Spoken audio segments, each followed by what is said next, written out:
Bismillahirrahmanirrahim. Alhamdulillahirabbil alamin. Wassalatu wassalamu ala asyrafil anbiya'il mursalin Sayyidina Muhammadin wa ala alihi wa ashabihi wa atba'ihi ajma'in.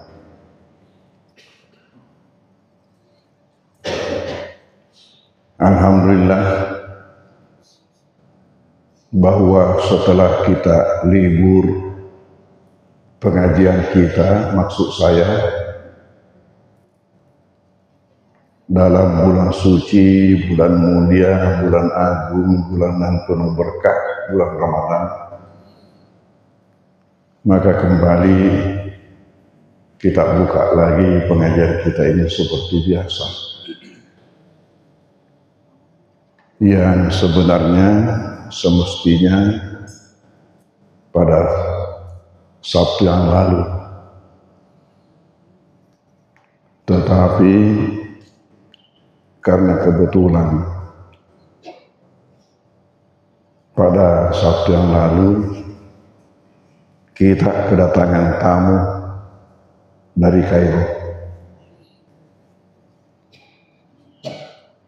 Ada 3 orang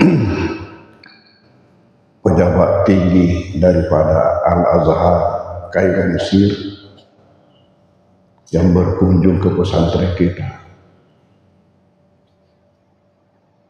Mereka 3 orang disertai dengan 2 pendamping, jadi jumlahnya semua 5 orang.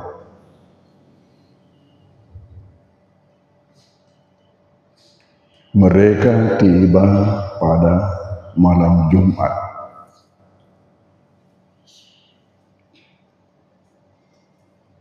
Tetapi karena jauh malam kedatangannya sehingga tidak langsung ke Mangkoso. Mereka bermalam di Hotel Grand Mall Batangnase oleh Bupati Maros. Jadi Bupati Maros yang menyiapkan penginapan ketika mereka itu tiba di Maros. Nanti paginya setelah selesai sarapan baru berangkat menuju Mangkoso. Tiba di rumah jam 11 pagi. Ini hari Jumat.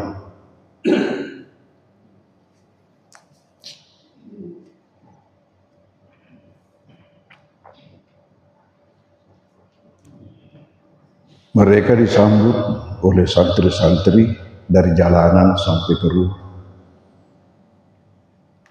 Di rumah diadakan acara penyambutan, penerimaan. Sesudah itu mereka turun ke kelas untuk melihat santri-santri kita belajar. Yang sebenarnya hari Jumat itu hari libur, tapi karena mereka tujuannya mau melihat itu, maka diadakanlah pelajaran buat mereka.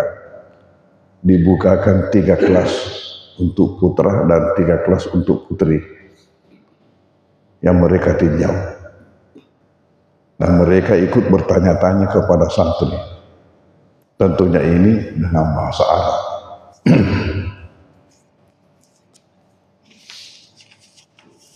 Mereka tujuannya sebenarnya mau mengecek sampai di mana kualitas pembinaan santri-santri kita di Mangkoso dalam rangka proses untuk dijadikan Mangkoso sebagai cabang dari Azhar Mesir.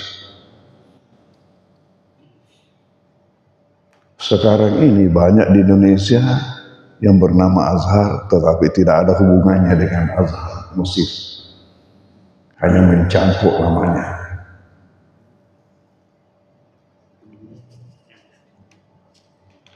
Sesudah itu setengah 12 lewat tinggalkan Mangkoso menuju Kota Baru untuk salat Jumat.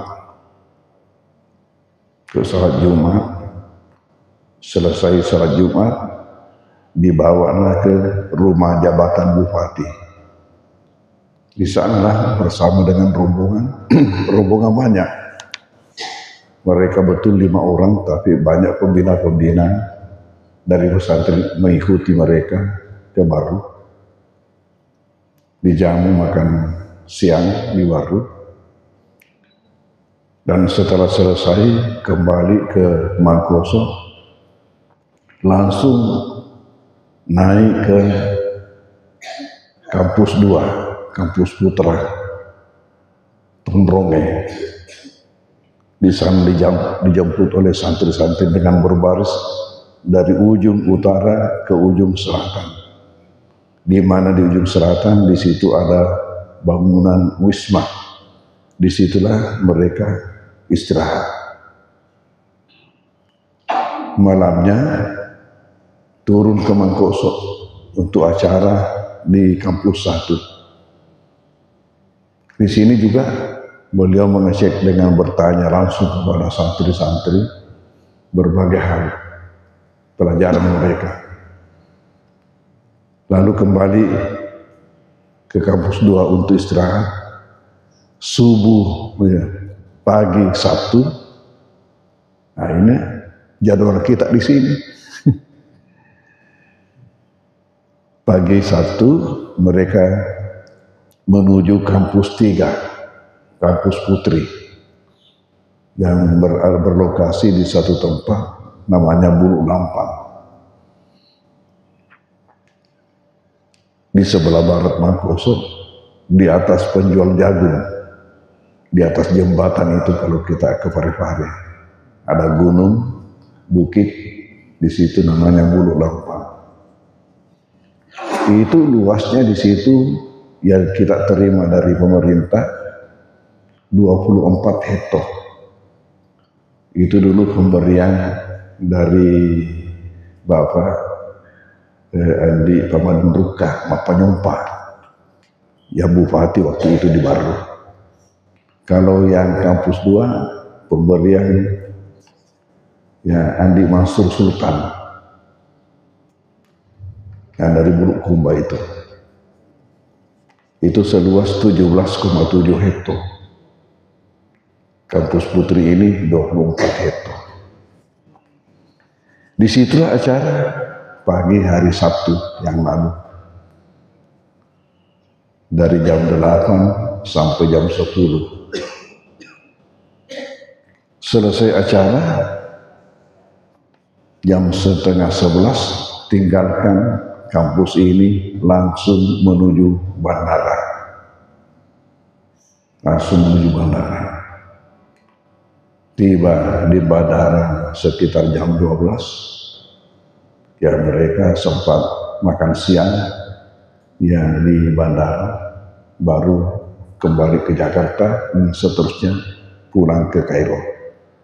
Kedatangannya di Sulawesi hanya betul-betul untuk pesantren, dari bandara ke pesantren, dari pesantren kembali ke bandara. Menteri Agama tahu ini, lalu minta baru wadingna selepak kisengkang. Dek ni pagi sengkang. Menengi loi sengkang apa ki makan baru wading hari Mangkoso cocok ero. Tapi tidak bisa lagi karena jadwalnya mereka sudah demikian. Jadi jadwal mereka ini bukan Menteri Agama yang susun, memang jadwal dari Kairo begitu. Memang hanya untuk meninjau pesantren kita. Karena ini suatu proses.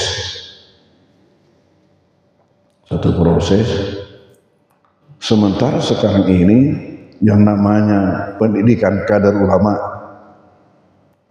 yang formal, yang resmi itu di Indonesia sebanyak 91. Banyak juga lembaga-lembaga yang melakukan pendidikan kader ulama. Tapi sama ceritanya dengan travel yang tidak terdaftar di Kementerian Agama. Begitu juga ini. Umpamanya UIN mengadakan seperti itu, tapi itu tidak resmi. Ya, lembaga-lembaga lain ada mengadakan pengkajian ulama, tapi tidak terdaftar di Kementerian Agama. Jadi tidak resmi. Yang resmi itu 91 di seluruh Indonesia. Dari 91 ini hanya 2 di Sulawesi Selatan yang resmi, hanya 2, yaitu Mangkuso dengan Sengkang. Hanya bedanya karena baru Mangkuso yang mendapatkan pengakuan dari Azhar mengenai pendidikan kader ulamanya. Terbukti bahwa bulan Januari yang lalu kita ada mengirim 3 orang alumni dari pendidikan kader ulama Mangkuso ini dikirim ke Kairo. Ternyata tiba di sana mereka langsung diterima kuliah di S2. Dengan adanya mereka langsung diterima kuliah di S2 berarti mereka mengakui pendidikan kader ulama di Mangkuso ini adalah sederajat dengan S1 atau sederajat dengan LC Azhar. Karena tidak melalui tes, hanya membawa ijazahnya ke sana. Ini akibat bahwa pada bulan Juni, Juli yang lalu mereka sudah berkunjung ke Mangkuso dan menyaksikan itu mengenai pendidikan kader ulama yang ada di Mangkuso. Menyaksikan sendiri dan ternyata mereka mengaku itu, dan itulah sehingga ada 3 orang alumni kita yang kita kirim ke Kairo. Mereka langsung kuliah di S2. Alhamdulillah, suatu berkah. Rupanya ketika saya tiba dulu dari Kairo tahun 85, diadakan acara syukuran di pesantren. Syukuran dengan adanya kembali bersama-sama dengan Ustaz Haji Abdul Wahab Zakaria, ya almarhum. Ketika itu saya sempat mengatakan, dengan kedatangan kami ini kami akan upayakan Mangkuso menjadi seram di Kairo. Begitu ucapan saya. Kami akan upayakan Mangkuso menjadi seram di Kairo. Rupanya yang terjadi seperti sekarang ini, Allah mewujudkan impian yang saya sampaikan dulu itu. Hadirin hadirat, itulah yang menyebabkan saya tidak sempat menghadiri pengajian kita subuh Sabtu yang lalu. Disampaikan, diingatkan. Lalu saya minta maaf karena adanya tamu menyebabkan saya tidak bisa ke Makassar. Pengajian saya di Al-Markas Batam, pengajian saya di Masjid Raya Batam, khutbah saya atau khutbah Jumat di Kesdam juga batal, semua itu karena kedatangan tamu ini. Hadirin hadirat, pada bulan Ramadan saya percaya bahwa ada hadis yang disampaikan oleh penceramah kita yang mengatakan, man sama Ramadana imanan wa ihtisaban ghufira lahu ma taqaddama min dzambi. Man sama Ramadan, siapa yang puasa Ramadan imanan, atas dasar iman, wa ihtisaban, dan semata-mata mengharapkan reda Allah. Siapa yang puasa Ramadan atas dasar iman dan semata-mata mengharapkan reda Allah, ghufira lahu ma taqaddama min dzambihi, diampunkan baginya dosa-dosanya yang terdahulu.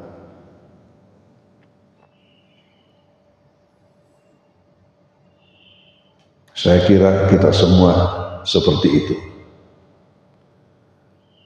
Saya menjadi pertanyaan, apakah dengan puasa seperti itu tadi menyebabkan kita mendapatkan ampunan atas seluruh dosa kita? Nah, berkaitan dengan dosa, kita perlu tahu bahwa dosa itu ada dalam kaitan hubungan antara hamba dengan Tuhan. Ada juga dosa dalam kaitan hubungan antara hamba dengan sesama hamba. Ternyata dengan puasa ini, dosa yang mendapatkan ampunan hanyalah dosa dalam kaitan hubungan antara hamba dengan Tuhan jika tidak melakukan syirik, tidak melakukan perbuatan syirik.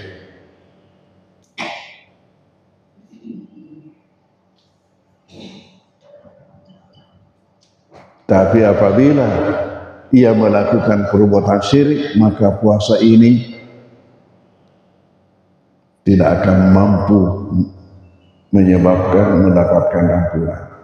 Malah kebalikannya, dosa syirik itu menghancurkan puasanya.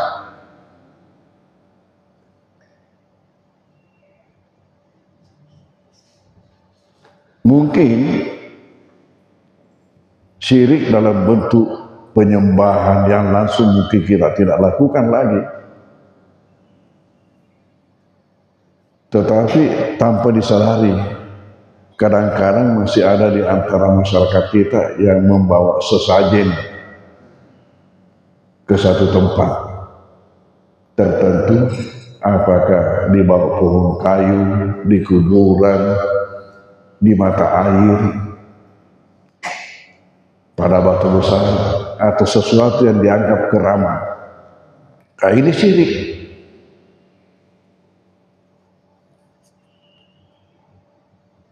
Ingat beberapa tahun yang lalu ada di Segeri, di atas, namanya Salok Makbulilin. Begitu banyak datangi orang, baik dari atas maupun dari bawah. Saya kadang-kadang mendapatkan kemacetan di Segeri itu. Kalau akan memberikan pengajian umpamanya di Pangkep atau di Maru, mereka datang. Begitu banyak. Kalau sekiranya hanya datang jalan-jalan, tentu no problem. Mau melihat saja apa sih di sini, tentu tidak apa. Tapi kalau membawa sesajen di sana, dan menurut keterangan yang saya dengarkan, memang ada yang begitu. Bawa sesajen. Nah, itulah perbuatan syirik. Nah, manakala orang melakukan hal seperti ini, maka puasanya tadi ini tidak ada. Malah perbuatan syiriknya itu meruntuhkan semua amalannya. Kembali, perbuatan syirik itu justru meruntuhkan semua amalan. Habis salat, habis puasa, habis zakat, habis haji, habis umrah, habis sumbangan, habis semua. Kenapa? Karena dengan tegas Al-Quran mengatakan, la in asyrakta la yahbatanna amaluka wa la takunanna minal khasirin. Andai kata engkau Muhammad sendiri melakukan perbuatan syirik, maka pasti akan runtuh semua amalanmu dan kamu akan termasuk orang-orang yang merugi. Ini kata Al-Quran. Jadi kembali, dosa yang mendapatkan ampunan dalam hadis tadi itu hanyalah dosa yang terkait antara hamba dengan Tuhan selama ia tidak melakukan perbuatan syirik. Bagaimana dengan dosa kita yang terkait dalam hubungan antara kita sama kita, antara hamba sesama hamba, antara manusia dan sesama manusia? Tuhan bersedia memberikan ampunan, tapi engkau dosa laknat. Sama dengan tadi ini, kalau dosa terkait dengan Tuhan, syaratnya kamu tidak melakukan syirik. Ini syaratnya kalau yang bersangkutan merelakan.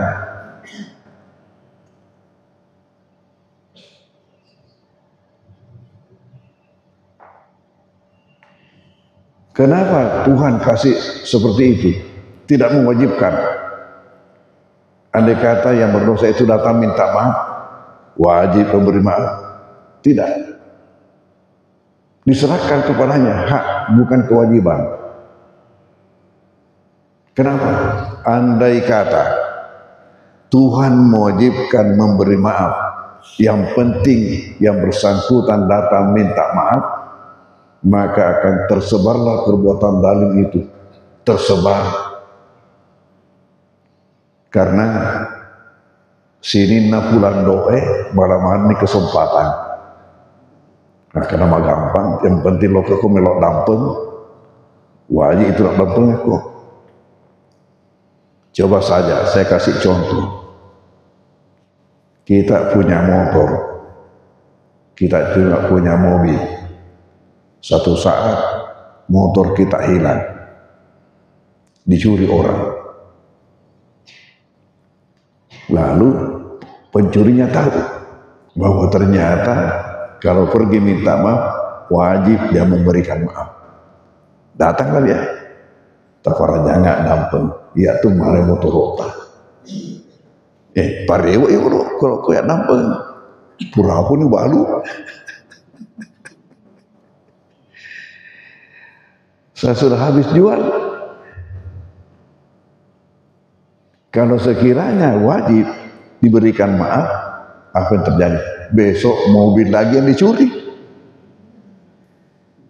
Karena gampang. Yang penting datang melapor, minta maaf. Kalau sekiranya Tuhan mewajibkan memberi maaf. Dan semua yang tidak punya pekerjaan tentu pikirannya hanya ini, bagaimana dia besok di mana lagi operasi, berkembang itu kejahatan luar biasa.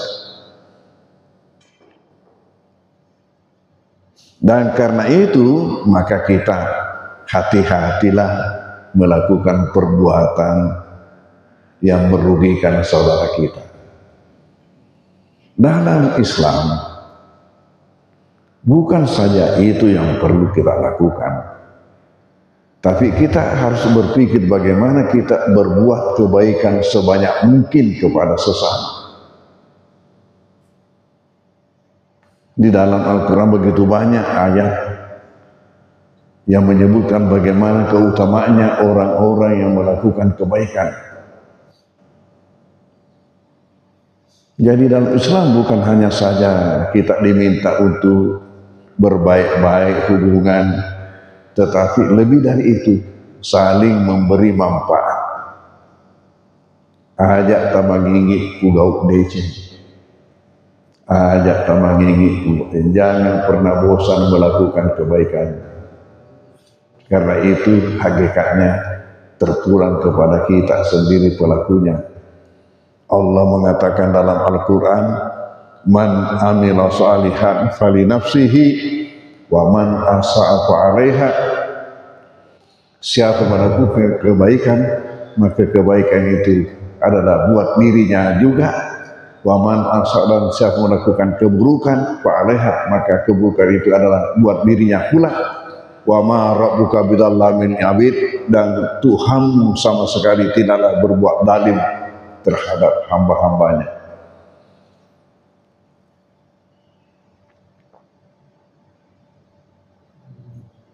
Ini dalam Islam.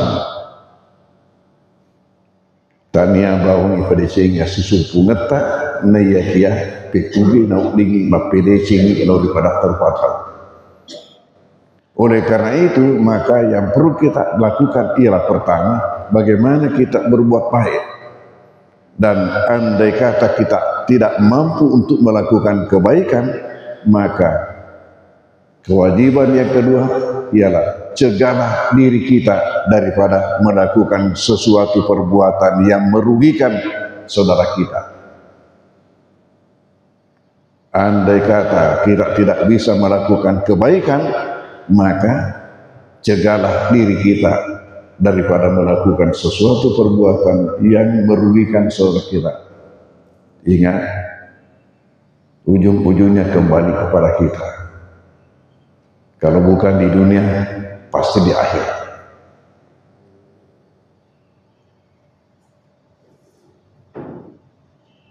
Kalau saja tadi kita diberi hak memberi maaf atau tidak, hak. Boleh saja kita tidak memberi maaf dan apa yang terjadi? Maka yang bersangkutan itu yang punya dosa nanti harus membayar di hari kemudian. Jadi siapa yang suka melakukan perbuatan yang merugikan saudaranya, siap-siap kok membayar banyak-banyak. Karena semua itu harus ditebus.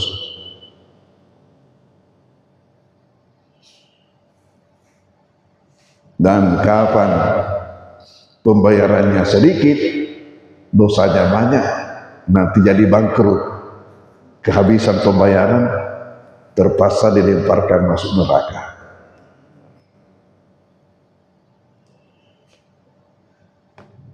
Namun kita diberi hak memberi maaf atau tidak, tetapi tidak diberi hak untuk memutuskan hubungan. Kalau ada seseorang berbuat zalim kepada kita, kita berhak mau memaafkan atau tidak, tetapi tidak berhak untuk memutuskan hubungan. Artinya apa? Kapan ketemu, assalamualaikum, harus jalan. Harus ada bukti bahwa kita tidak memutuskan hubungan. Ya, masih sakyogi Kita itu umumnya kapan seseorang berbuat yang tidak benar pada kita, pertama kita tidak maafkan, yang kedua kita juga bombe.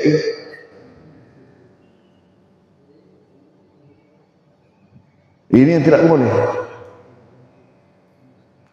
Boleh hanya dalam batas 3 hari. Karena menurut petunjuk Nabi. Apa kata beliau? La yahillu li mu'minin ayyahjura mu'minan fawqa salasin. Tidak halal bagi seorang mukmin membelakangi sesamanya mukmin lebih dari 3 hari. Di mamahullah tafiq gangkang terlumes. Bagaimana kalau lewat 3 hari lalu tetap saja putus hubungan? Tetap saja nabombei. Faman hajara fawqa salasin, barang siapa yang membelakangi saudaranya setelah lewat 3 hari, famata, lalu mati, dakhalan nar, masuk neraka. Bahayanya langsung vonis neraka. Kalau tadi ini ada banyak pembayaranmu masih masuk surga, nanti kalau kehabisan pembayaran masuk neraka. Kalau melakukan perbuatan zalim kepada sesama, galimuki kesempatan mahkamahnya, wajai. Nasabah amalan. Tapi kapan lebih di 3 hari kita belakangi seseorang lalu kita meninggal dunia, Nabi sudah memvonis dakhalan nar, masuk neraka.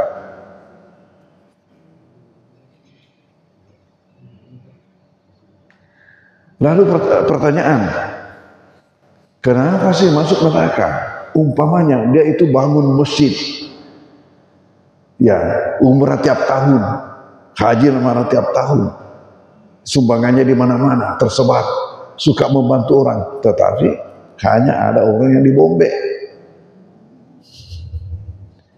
Masa ia dimasukkan neraka? Dijawab oleh hadis Rasulullah. Nabi mengatakan apa? Tu'radul a'malu fi kulli sunainin wa khamis. Amalan itu di store setiap hari Senin, hari Kamis. Amalan yang kita lakukan ini di store, kata Nabi, setiap hari Senin dan hari Kamis. Lalu ketika itu Allah memberikan ampunan terhadap hambanya yang berdosa dengannya, yang tidak melakukan syirik. Tetapi kepada yang si bombe, Allah berkata kepada malaikat pengantar amal, tahan dulu amal 2 orang ini hingga damai. Tahan dulu amal 2 orang ini hingga damai. Nah tadi ini kenyataannya tidak damai lalu mati. Jadi tertahan terus antara langit dan bumi. tidak jadi masuk gudang. Nanti di hari kemudian dibuka gudang kosong. Karena kosong, tidak ada bukti kamu beramal, masuk ke neraka. Itulah bahayanya.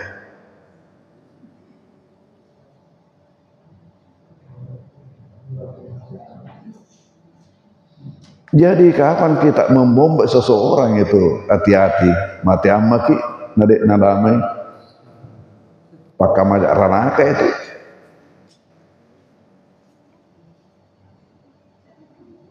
Lalu Nabi memberikan solusi dengan hadisnya yang lain.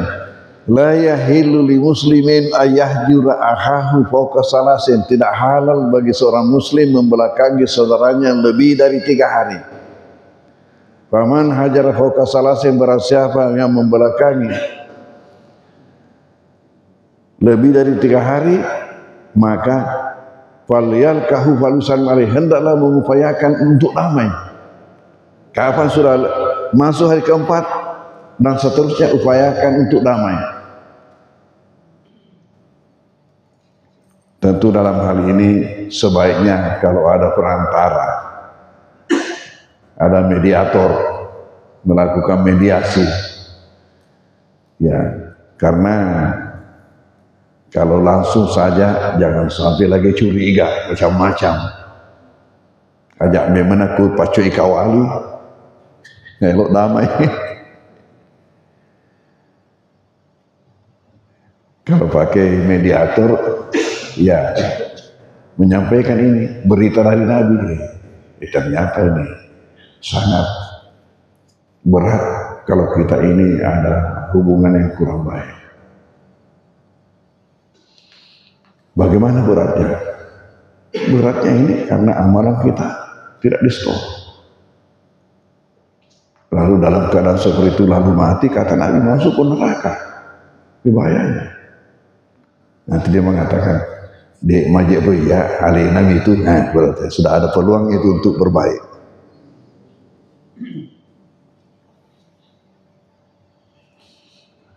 Nah, andai kata kita mengupayakan, tentu di sana ada 2 kemungkinan, bisa diterima, bisa ditolak. Bagaimana kalau diterima dan bagaimana kalau ditolak? Kata Nabi, fa'ir radda alaihissalam faqad istaraka fil ajri. Andai kata yang didatangi diajak damai, menerima untuk damai, maka keduanya berkongsi mendapatkan pahala dan mencairlah itu dosa-dosa di antaranya. Amalan naik, damai amalan naik. Tuhan mengatakan ayo naikkan. Kalau damai. Dan bagaimana pula andai kata yang didatangi itu tidak menerima.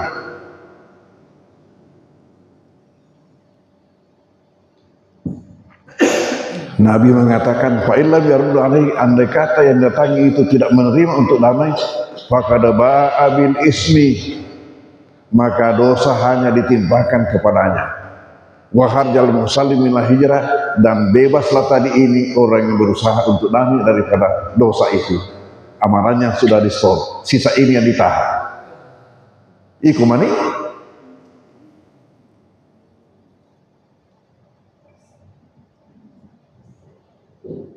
Ya mudah-mudahan tidak ada yang terjadi pada jamaah kita di sini. Ya kuka, damai memang maku kue. Digambil segi.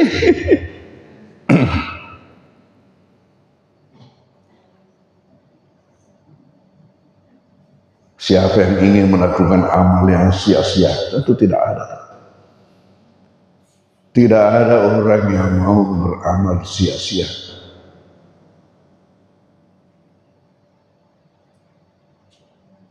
Tapi kata Nabi, kapan kita belakangi seseorang lalu kita meninggal dunia, habis.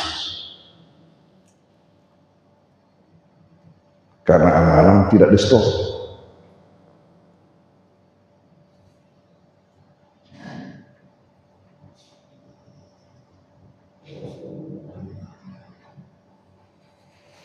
Nah, ketika kita puasa tadi, kita tutup dengan hari raya. Di sini kita harapkan kita sudah kembali kepada kesucian. Maka disebutlah hari raya Idul Fitri. Itu mempunyai dua arti. Pertama, hari raya kesucian. Kesucian dari dosa, semua dosa. Kapan dosa kita yang terkait dengan sesama manusia baru bisa suci, bersih? Kalau kita saling memaafkan. Maka disitulah kita saling salaman, memaafkan, mohon maaf lahir batin minal aidin wal faizin. Apa artinya?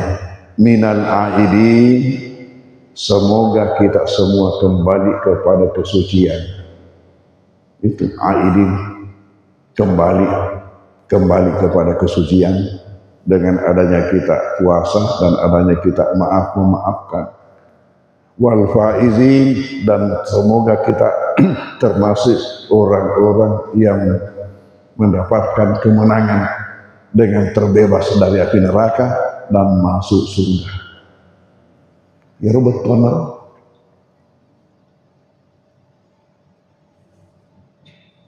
Ini makna Idul Fitri.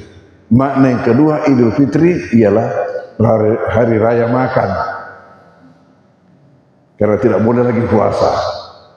Gara-gara kesempatan untuk hari raya makan, makanya kita, kamandir korban Andre. Kan ibu rasa, kan lepuk-lepuk, kan bokongi, kan yang. Kalau di negeri Arab, hari raya Idul Fitrinya itu hanya dengan kue-kue. Hanya dengan kue-kue kering. Nanti hari raya Idul Adha baru makan daging. Hari raya lebaran kurban. Kita terbalik. Kita kalau hari raya Idul Fitri ya itu yang besar karena rasanya ini balas dendam habis puasa 30 hari. Makanya harus makan besar. Udah gagah, reok mana sih kolesterol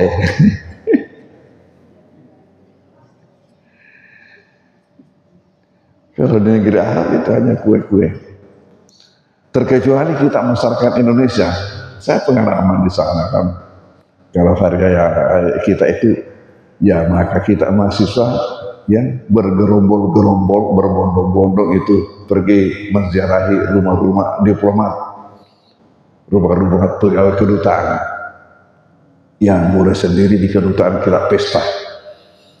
Jadi kita dulu itu hari raya di kedutaan, salat Id. Ya, saya pernah juga baca khutbah Id waktu di sana. Salat Id, kemudian kita makan-makan itu di kedutaan. Sesudah itu tersebarlah ini mahasiswa mengunjungi rumah-rumah diplomat itu, rumah-rumah duta itu. Dan ada pernah peristiwa lucu. Pernah rombongan kami ikutkan seorang teman dari Afrika. Dari negara Pantai Gading. Itu nama negaranya, Pantai Gading, Afrika Barat. Namanya Musa. Kita keliling. Setelah kenyang, kita istirahat di satu rumah. Istirahat. Duduklah kita begini, berkeliling-keliling sandar di dinding. Ya. Lalu di antara kita ada yang mau pergi ke toilet, maka berdirilah, apa tabek-tabek jalan. Rupanya itu diperhatikan itu. Setelah 2-3 orang melakukan seperti itu, dia tidak tahan lagi, bertanya dia, acara apa sekarang? Nah, senging acara, si Sele tetong apa tabek-tabek jopa, acara apa sekarang? Kita istirahat, tidak ada acara. Nah, semagi pada si Sele menari, dikiranya yang berdiri tadi menari, kenapa gantian menari? Tandrana dia dising-sing apa tabe. Makanya kalau pergi haji lalu orang Afrika datang, apa namanya itu, pada barisan kita, saf kita itu jangan tersinggung. Dek metode seng ya apa tabe. Ya Allah. Jadi ini dua hal kita perlu hindari. Yang pertama, melakukan sesuatu perbuatan yang merugikan. Kenapa? Karena ini harus dibayar. Ada di sini contoh, siapa orang berutang dengan niat suci, betul-betul mau membayar utangnya, manakala ia telah memiliki kesempatan, tahu sebelum ia memiliki kesempatan meninggal dunia, dan tidak ada ahli warisnya yang melunasi utangnya. Demikian juga di sebelah sana tempatnya mengutang juga meninggal dunia, juga tidak tahu ahli warisnya. Apa kata Nabi? Itu nanti dibayarkan Allah utangnya. Dibayarkan Allah utangnya. Itu karena niatnya tadi. Tapi siapa yang mengutang? Mak Jeko memang atina karena dia balik bakti orang apa kuaja.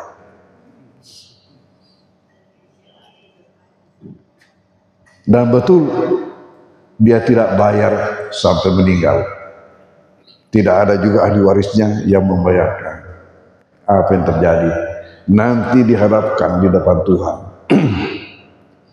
Baru dikatakan kepadanya, apakah kamu mengira saya tidak mampu untuk mengambilkan hak hambaku yang tersangkut sama kamu?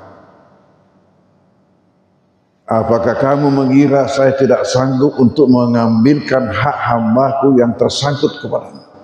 Sekarang bayar. Bayar. Dan ingat, bayaran itu amal. Makanya saya katakan tadi, siapa yang suka melakukan perbuatan tidak benar kepada saudaranya, persiapkan amal banyak-banyak untuk membayar. Karena itu tanggung jawabnya. Dan siapa yang banyak didalimi orang, bisa-bisa ujungnya menjadi orang kaya. Karena banyaknya orang yang harus bayar kepadanya. Jadi kalau ada orang yang melakukan perbuatan tidak baik kepada kita, kita kembalikan, engkau tuh uang, begitu saja, engkau tuh uang. Kemudian kita minta kepada Tuhan, ya Allah, saya mohon engkau menunggarkan rezekimu kepadaku.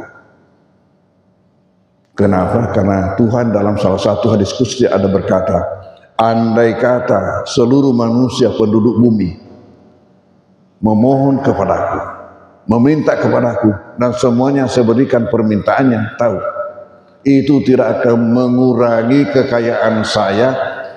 Hanya ibarat kamu ambil jarum, kamu celupkan di laut, baru angkat jarum itu, berapa air yang menetes dari jarum itu dibanding dengan air laut itu. Begitulah kekayaan saya kalau saya berikan semua permintaan hambaku.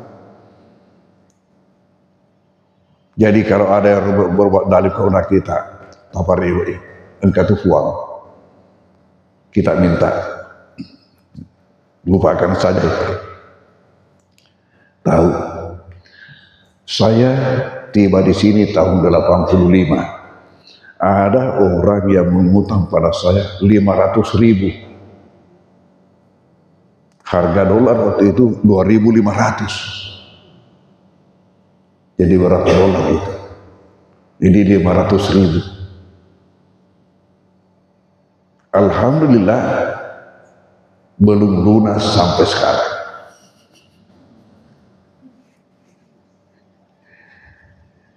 Nah, saya tidak hiraukan, tidak membuat masalah. Karena itu pertimbangan saya. Alhamdulillah banyak rezeki Tuhan bukan dari itu. Sementara ujung-ujungnya nanti kan itu kega kolok lau. Saya kasih kesempatan orang berbuat dalil dan aman dari pertanyaan, tapi dengan satu syarat,